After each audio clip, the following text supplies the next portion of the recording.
Pendidikan kesehatan tentang pengkajian keperawatan HIV/AIDS, di mana pengkajian keperawatan yaitu tahap dasar dari seluruh proses keperawatan dengan tujuan mengumpulkan informasi dan data-data pasien. Kemudian kita masuk di pengkajian, di mana yang pertama itu ada identitas klien.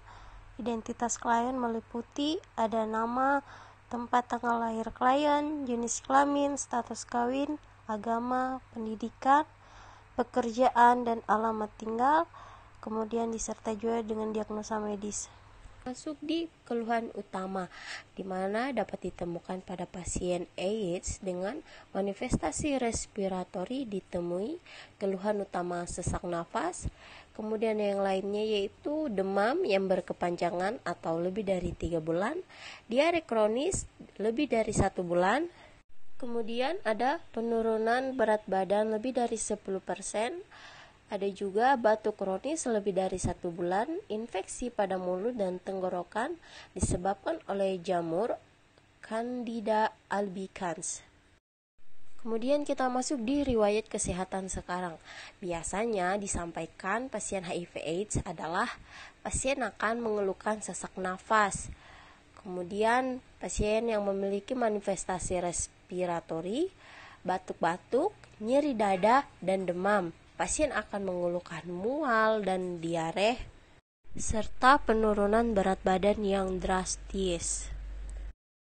Sedangkan kita juga perlu mengkaji riwayat kesehatan dahulunya, karena biasanya pasien yang pernah dirawat karena penyakit yang sama, adanya riwayat penggunaan narkotika suntik, hubungan seksual yang bebas, atau berhubungan seks dengan penderita HIV/AIDS, terkena cairan tubuh penderita HIV/AIDS.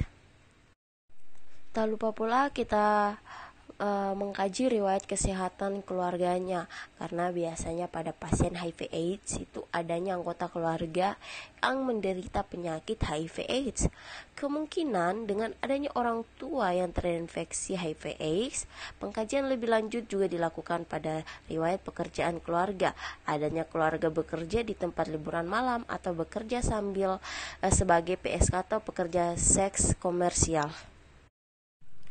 Kemudian kita mengkaji yaitu adanya pola aktivitas sehari-hari atau yang disingkat ADL, di mana yang pertama itu ada pola persepsi dan tata laksana hidup sehat, ada pola nutrisinya, kemudian kita mengkaji pola eliminasinya, pola istirahat dan tidur, ada pola aktivitas dan latihan, ada pola persepsi dan konsep diri, kemudian ada pola sensori kognitif, ada pola hubungan peran, ada pola penanggulangan stres, dan ada pola reproduksi seksual, dan yang terakhir pola tata nilai dan kepercayaan.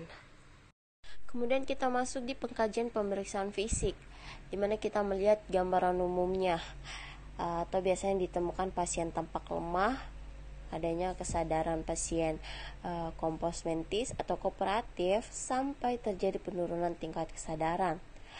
Kemudian apatis, somnolens, stupor, bahkan koma.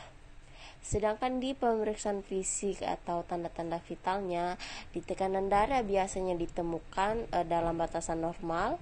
Kemudian nadi terkadang ditemukan frekuensi nadi meningkat. Sedangkan pernapasannya biasanya ditemukan frekuensi pernapasan yang meningkat. Adapun untuk suhunya biasanya ditemukan suhu tubuh meningkat karena demam.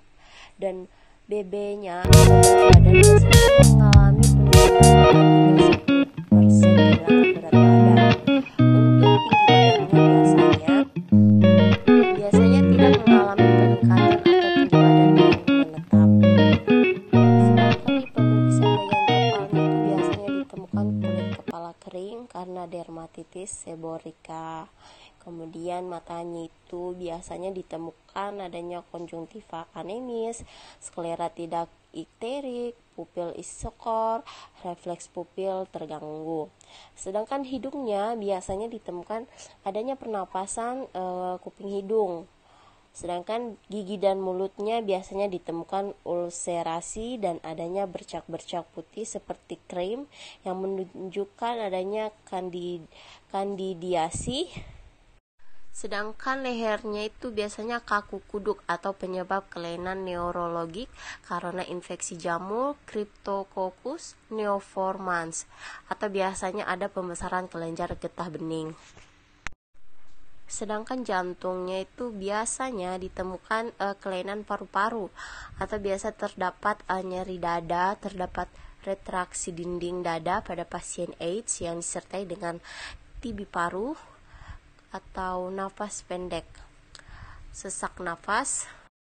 Kemudian untuk abdomennya biasanya terdengar bising usus yang hiperaktif. Kemudian yang terakhir itu kulit, biasanya ditemukan turgor kulit jelek, terdapatnya tanda-tanda lesi atau lesi sarkoma kaposi. Sedangkan di ekstremitasnya itu biasanya terjadi kelemahan otot, tonus otot menurun dan akralnya dingin.